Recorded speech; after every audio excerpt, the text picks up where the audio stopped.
Hitting 100,000 concurrent WebSocket connections immediately exposes the default operating system limits. The primary constraint is the file descriptor limit, typically set to 1024 or 4096 per process. To support 100K connections, the system must be configured to allow at least 100,000 file descriptors, plus overhead for internal operations.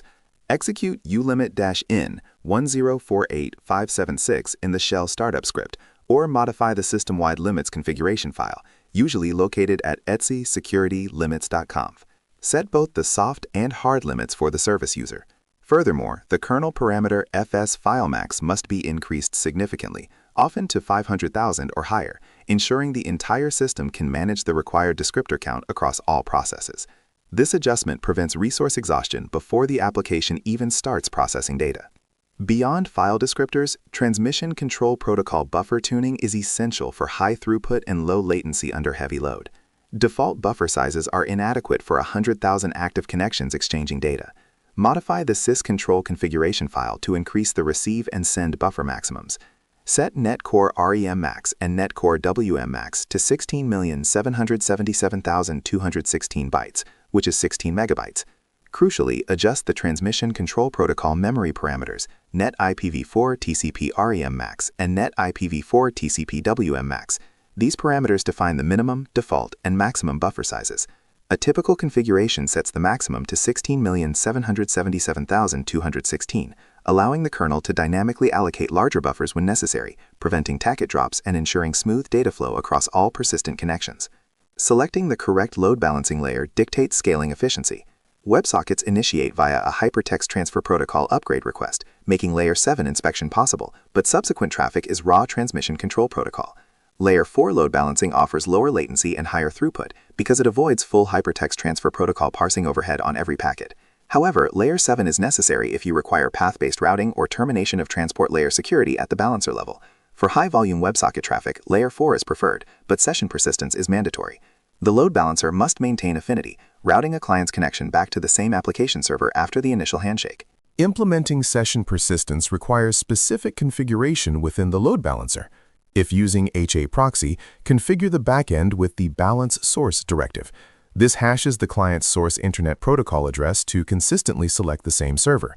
For environments where clients share internet protocol addresses, such as behind corporate proxies, this method fails.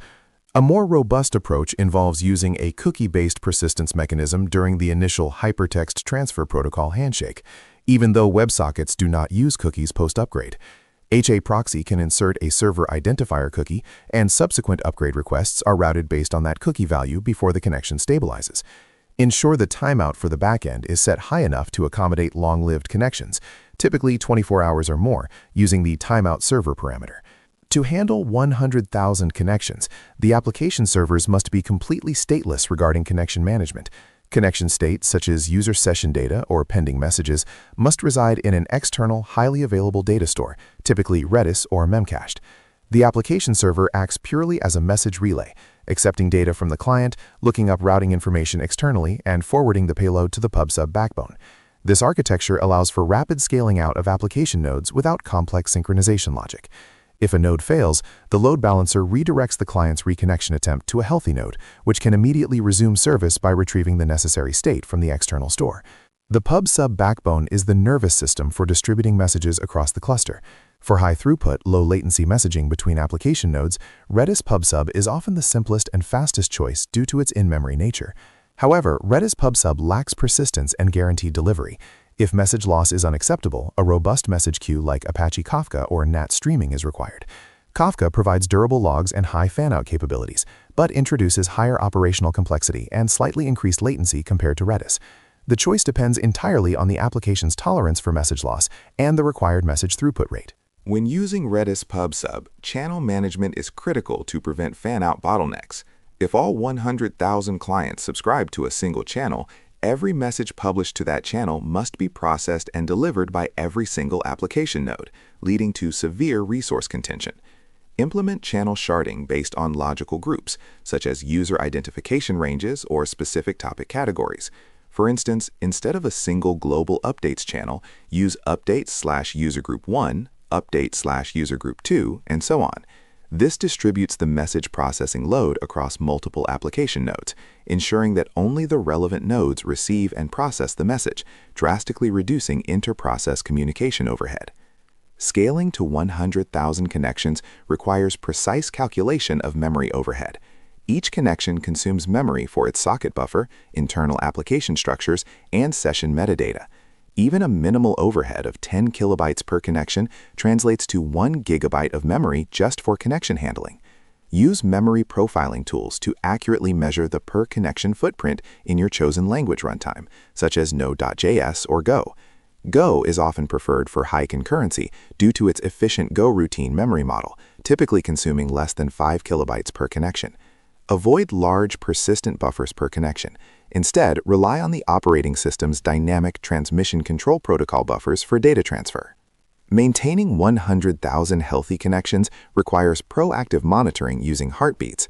The WebSocket protocol includes built-in ping and pong frames. The server must send a ping frame periodically, typically every 30 seconds, and expect a pong response from the client within a defined timeout, usually 5 seconds. If the pong is not received, the server must immediately close the connection and free up the resources. Relying solely on transmission control protocol keep-alives is insufficient because they only detect network layer failures, not application layer stalls. Implement a connection registry that tracks the last received pong time, allowing for rapid identification and cleanup of zombie connections.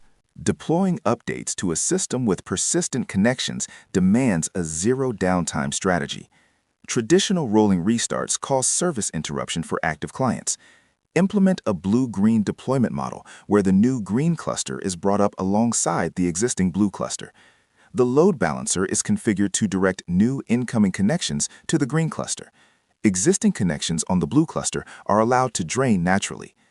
Application nodes in the blue cluster should stop accepting new connections but continue serving existing ones until the connection count drops to 0.